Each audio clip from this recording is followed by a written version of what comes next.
हाय, क्या आप जानते हैं इस वीडियो में मैं आपको क्या बताने जा रहा हूं? मैं इस वीडियो में इलेक्ट्रॉन की डिस्कवरी और नीट में इस पे आए हुए क्वेश्चंस बताने जा रहा हूं। आप इस वीडियो को पूरा देखना और अगर मजा आ जाए तो इस चैनल को सब्सक्राइब कर लेना। दोस्तों, इलेक्ट्रॉन की डिस्कवरी की कहानी बहुत ही इंटरेस्टिंग है। 3 घटनाओं ने इसकी खोज में मदद की। पहली घटना है विलियम क्रुक्स के द्वारा कैथोड रे की खोज। देखिए, ये है एक कैथोड रे ट्यूब। इसके अंदर काफी लो प्रेशर पर हवा भरी गई है।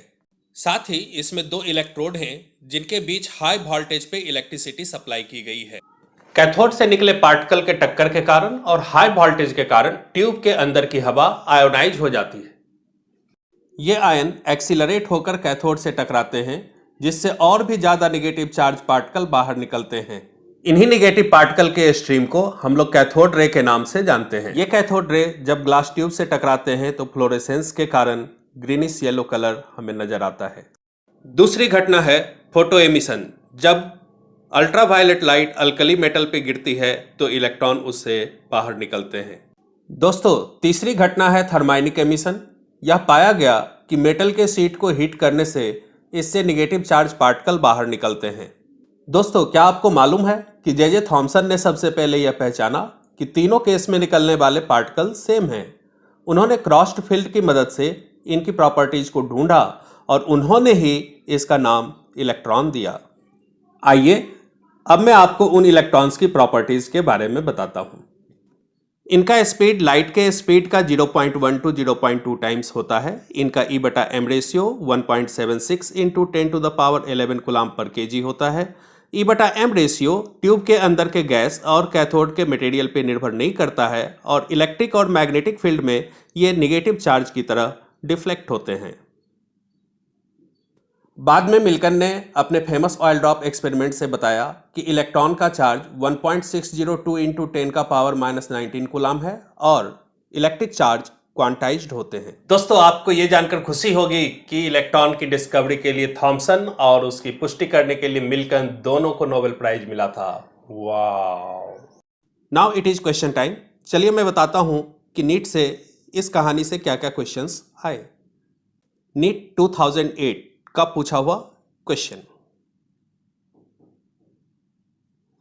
In the phenomena of electric discharge through a gases at low pressure, the colored glow in the glass tube appears as a result of A. Excitation of electrons in the atom, B.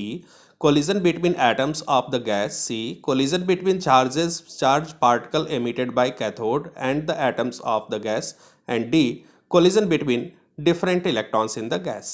हमने सीखा है कि accelerated electron के टक्कर के कारण ही glow उत्पन्न होता है। इसलिए इस क्वेश्चन का सही आंसर होगा option C, collision between charge particle emitted by cathode and atoms of the gas. अगला क्वेश्चन है नीट 2006 का। In a discharge tube, ionization of enclosed gas is produced due to collision between A. positive ions and neutral atoms and molecules, B. negative electron and neutral atoms or molecules, C. photons and neutral atoms and molecules, and D. neutral gas atoms and molecules. हमने सीखा है कि ionisation electron के टक्कर के कारण होता है, इसलिए इसका सही ऑप्शन होगा option B, negative electrons and neutral atoms और मॉलिक्यूल्स। नीट 1995 और 1988 में यह क्वेश्चन पूछा गया। The nature of ions knocked out from hot surface thermines is proton, electron, neutron और nuclei. थर्माइनिक एमिशन में मेटल के सरफेस से निगेटिवली चार्ज पार्टिकल निकलते हैं, इसलिए इस क्वेश्चन का सही आंसर इलेक्ट्रॉन्स ही हो सकता है। Correct option is option B. आइए देखें नीट 2002 में क्या पूछा गया। Which of the following is not the property of a cathode ray? A. It produces heating effect. B. It does not deflect in electric field. C. It casts shadow. And D. It produces fluorescence. अगर आपने ध्यान से इसकी कहानी को सुना है और कुछ भी याद होगा तो आप तुरंत ही इसका आंसर बताएंगे option B, it does not deflect in electric field. Cathode ray electron के स्ट्रीम है और ये इलेक्ट्रिक और मैग्नेटिक फील्ड में डिफ्लेक्ट होते हैं। So option B is correct. The property written here is not the property of cathode ray. और अब बारी आ गई है 1994 में पूछे गए नीट के क्वेश्चन की। gases begin to conduct electricity at low pressure because A. At low pressure gas turns into plasma. B. Colliding electrons can acquire higher kinetic energy due to increased mean free path leading to ionization of atoms. C. Atoms breaks up into electrons and protons. And D. The electrons in atoms can move freely at low pressure. दोस्तों आप जानते हैं कि discharge tube के अंदर काफ़ी low pressure होता है। लो प्रेशर का मतलब है नंबर ऑफ मॉलिक्यूल्स का कम होना। जितने कम मॉलिक्यूल होंगे उनके बीच का सेपरेशन यानी दूरी उतनी ही ज़्यादा होगी, और जितनी दूरी ज़्यादा होगी तो कोलिजन के पहले उतना ज़्यादा दूरी तय करनी पड़ेगी टक्कर के लिए। इसे हम मीन फ्री पाथ के नाम से जानते हैं। मीन फ्री पाथ के ज़्यादा होने से इलेक्ट्रॉन ज़्यादा दूरी तक एक्सीलरेट होते हैं, वो ज़्यादा काइनेटिक एनर्जी गेन करते हैं और आसानी से जब ये किसी एटम या मॉलिक्यूल से टकराते हैं तो उन्हें आयोनाइज कर देते हैं।